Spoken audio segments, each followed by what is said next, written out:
Hello friends, welcome to my channel અરુકુક ગુજરાતી. આજે બનાવીશું મેંગો વિથ આઈસ્ક્રીમ મિલ્કશેક. તો બનાવવામાં એકદમ સરળ છે, ઓછી મહેનતમાં ફટાફટ તૈયાર થઈ જાય છે અને ટેસ્ટમાં ખૂબ જ સારો લાગે છે. તો ચાલો બનાવી લઈએ.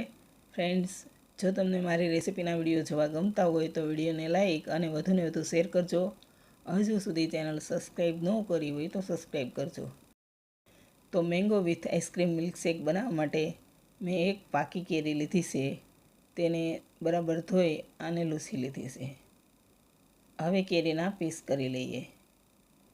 તો ગમે ત્યારે મિલ્કશેક પીવાનું મન થાય ત્યારે આ મિલ્કશેક એકદમ ફટાફટ ઝડપથી તૈયાર થઈ જાય છે. નાના મોટા બધાને ખૂબ જ પસંદ આવે છે. હવે મેં કેરીના પીસ કરી લીધા છે, તો મિક્સર જાર લઈ લઈએ. હવે તેમાં કેરીના પીસ નાખીશું. હવે 1 ચમચો વેનીલા આઈસ્ક્રીમ નાખીશું. 1 કપ ગરમ કરી અને ઠંડુ કરેલું દૂધ નાખીશું. 1 ચમચી ખાંડ નાખીશું.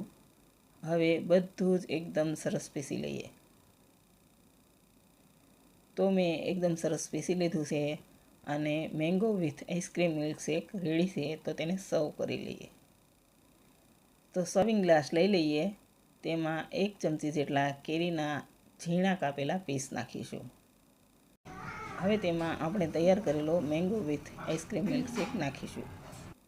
ઝીણા કાપેલા કેરીના પીસ અને પિસ્તાની કતરણથી ગાર્નિશ કરીશું.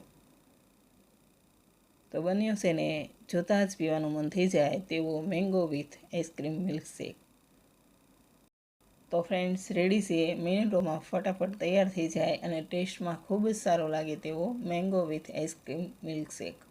જો પસંદ આવે તો જરૂર ટ્રાય કરજો અને વિડીયો સારો લાગે તો લાઇક, શેર અને ચેનલને સબસ્ક્રાઈબ કરજો.